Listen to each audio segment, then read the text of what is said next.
دوستوں آج ہم آپ کو بتائیں گے کہ شریف خاندان کیسے ایک دہاڑی دار مزدور سے فیکٹریوں کا مالک بن گیا۔ دوستوں یہ ان کی خوش قسمتی تھی کہ ان بھائیوں کو حاجی دین محمد کی فیکٹری میں کام کرنے کا موقع مل گیا، جہاں پر لوہے کی بھٹی موجود تھی۔ اس بھٹی میں دونوں بھائیوں کو 1-1 روپے روز دہاڑی پر کام کرنے کا موقع ملا۔ یہ شریف خاندان کی زندگی کا وہ موڑ ثابت ہوا جس نے اس خاندان کی زندگی کو تبدیل کر دیا۔ ان بھائیوں نے رفتہ رفتہ اپنے تمام بھائیوں کو لاہور بلوا لیا، جن کے نام اس طرح سے ہیں: میاں برکت سب سے بڑے بھائی، میاں شفیع، میاں عبدالعزیز، میاں محمد بشیر، میاں محمد شریف، میاں معراج الدین اور چودھری سراج الدین۔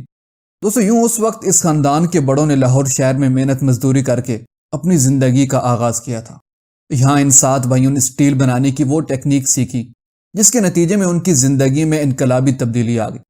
یوں کہہ لیں کہ غیر ہنرمند ہنر سیکھ کر مٹی کو سونے سے زیادہ مہنگے داموں بیچنے لگے تھے۔ جب ان بھائیوں نے حاجی دین محمد کی فیکٹری میں کام کرنا شروع کیا، اس وقت ان کی غربت کا یہ عالم تھا کہ میاں نواز شریف کے والد میاں شریف اگرچہ ان بھائیوں میں کم عمر تھے مگر سب سے چھوٹے نہیں تھے۔ ان کے سب سے چھوٹے بھائی چودھری سراج الدین تھے، جن کا انتقال 1966 میں ہوا۔ اس وقت تمام بھائیوں نے مل کر فیصلہ کیا کہ میاں شریف کو تعلیم دلائی جائے۔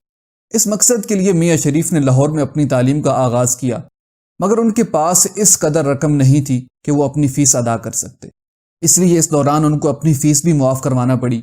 میاں محمد شریف نے اپنی تعلیم مکمل کرنے کے بعد اس ادارے میں سب سے پہلی ملازمت کی جس میں ان کے بھائی ملازمت کر رہے تھے۔ اس ادارے میں دوران تعلیم بھی وہ ملازمت کرتے رہے تھے، مگر تعلیم کو مکمل کرنے کے بعد انہوں نے جلد ہی اپنی مشترکہ خاندانی سرمایہ سے ایک بھٹی خرید لی۔ ریلوے روڈ پر واقع ایک ہندو ملاورام کی جگہ کو 13 روپے ماہانہ کرائے پر لیا اور اپنی بھٹی کا آغاز کیا، جس پر ان تمام بھائیوں نے کام کرنا شروع کر دیا۔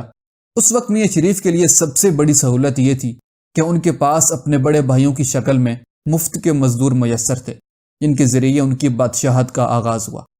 تو اس خاندان کی دوسری بڑی خوش قسمتی اس طرح سامنے آئی کہ 1939 میں جنگ عظیم دوم کا آغاز ہوا۔ محوری قوتوں اور اتحادی قوتوں کے درمیان دوسری جنگ عظیم کا آغاز ہوا۔ محوری قوت جاپانی افواج مشرق بعید کے اکثر ممالک کو فتح کر کے برما کو عبور کر کے برطانوی ہند کی سرحد یعنی بنگال کی سرحد پر آ دھمکے۔ انگریز حکمرانوں کے لیے یہ وقت انتہائی پریشان کن تھا۔ ایک جانب یورپ میں ہٹلر اور اس کے افواج نے ان کا ناطقہ بند کر رکھا تھا، تو دوسری جانب ایشیا میں ان کے مضبوط قلعے کی دیواریں ٹوٹنے لگی تھیں۔ اس عالم میں انہوں نے جاپانیوں کے خلاف جنگ اور دفاع کا سلسلہ شروع کیا۔ بر صغیر کے تمام کارخانوں میں اب زیادہ تر جنگی سامان تیار ہونے لگا۔ 1939 سے لے کر 1945 تک اس عالمی جنگ کے دوران بر صغیر کے تمام ہی چھوٹی بڑی اسٹیل ملوں اور فونڈیوں میں جنگی سامان یا ان سے متعلقہ پرزہ جات تیار ہوتے رہے، حتیٰ کہ کپڑے اور لیس بنانے کے کارخانوں تک میں بھی اتحادی افواج کی ضروریات کے لیے سامان تیار کیا جانے لگا۔ دوستو اس موقع کا فائدہ اتفاق برادران نے بھرپور انداز میں اٹھایا۔ اس کے نتیجے میں ان کو فوجی ضرورتوں کے سامان کی فراہمی کے ٹھیکے ملتے چلے گئے۔ یوں ان کے گھرانے میں لکشمی دیوی نے قدم جمانا شروع کر دی۔ لکشمی دیوی کی آمد کے بعد ان کے طور طریقوں میں تبدیلی آتی چلی گئی۔ اس خاندان نے اپنی رہائش کے لیے لاہور کی ریلوے کالونی یا گوال منڈی میں جگہ لی۔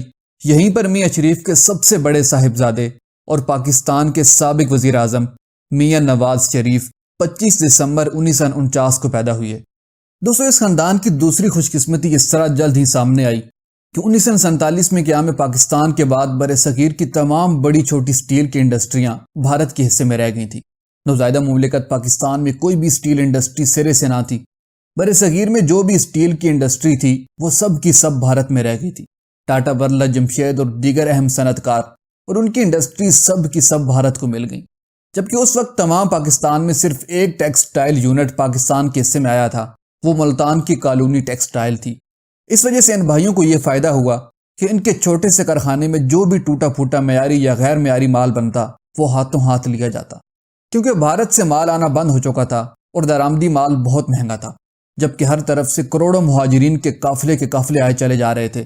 اس وقت ہر طرف نئی آبادکاری ہو رہی تھی، نئے مکانات، نئی بستیاں تعمیر ہو رہی تھیں۔ تعمیر اور ترقی کا کام تمام ملک میں ہو رہا تھا۔ پھر حکومت کی کوشش تھی کہ پاکستان میں نئی صنعت کاری ہو، اس لیے سامان اور عمارتی سامان کی بہت ضرورت تھی، جو کہ نہ ہونے کے برابر تھا۔ اس خاندان نے اس صورتحال کا بھرپور فائدہ اٹھایا۔ اس وقت ان کے یہاں عمارتی سریہ اور دیگر سامان بننے لگا۔ چونکہ تمام مزدور گھر کے تھے، اس لیے ان پر تقسیم کا کچھ بھی منفی اثر نہیں پڑا، نہ ہی معاشی اعتبار سے ان کو کوئی نقصان ہوا۔ پھر یہ خاندان تقسیم سے بہت پہلے لاہور شفٹ ہو گیا تھا۔ ویسے بھی ایک غریب مزدور مزارع ٹائپ کے خاندان کے پاس ہوتا کیا ہے جس کے نقصان کا اس سے اندیشہ ہو۔ دوستو بہرحال اس صورتحال کا فائدہ ہر اعتبار سے اس خاندان نے اٹھایا اور اس کے نتیجے میں جلد ہی اس خاندان کے پاس پرانی بھٹی کی جگہ ایک انجینئرنگ ورکشاپ آ گئی جس میں تیل نکالنے کے آلات بنائے جاتے تھے، اور اسی دوران آئل ایکسپیلر بھی بننے لگے۔ اس کے بعد اب ایوب خان کا دور آیا جو کہ پاکستان کی صنعت کاری کا دور تھا۔ نئے صنعتی یونٹ قائم کیے جا رہے تھے۔ اس کے علاوہ اس وقت ملک بھر میں جگہ جگہ ڈیم اور نہری نظام قائم کیا جا رہا تھا۔ کاشتکاری کی جانب توجہ دی جا رہی تھی۔ اس مقصد کے لیے ایوب خان کی حکومت نے ایسے اداروں کی حوصلہ افزائی کی جہاں پر زرعی سامان تیار کیا جاتا تھا۔ اس وقت موقع کو دیکھ کر ان کے کارخانے میں ڈیزل انجن اور پمپ بھی بننے لگے۔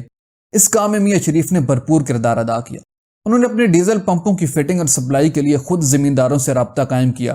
بیگم عابدہ حسین بتاتی ہیں کہ اس وقت میاں شریف ان کی زمینوں پر آتے تھے اور ڈیزل پمپوں کی تنصیب کا خود جائزہ لیتے تھے۔ اس وقت میاں شریف کو ان کے والد ماسٹر صاحب کے نام سے پکارتے تھے۔ یہ ماسٹر کا لقب کوئی نیا نہیں تھا، بلکہ اس وقت میاں شریف کو اسی لقب سے جانا اور پہچانا جاتا تھا۔ بیگم عابدہ حسین نے بس ماضی پر سے پردہ اٹھایا تھا۔ اسی دوران اس خاندان کو ایک مزید فائدہ حاصل ہوا، وہ یوں کہ پاکستان اور بھارت کے درمیان 1965 کی جنگ چھڑ گئی۔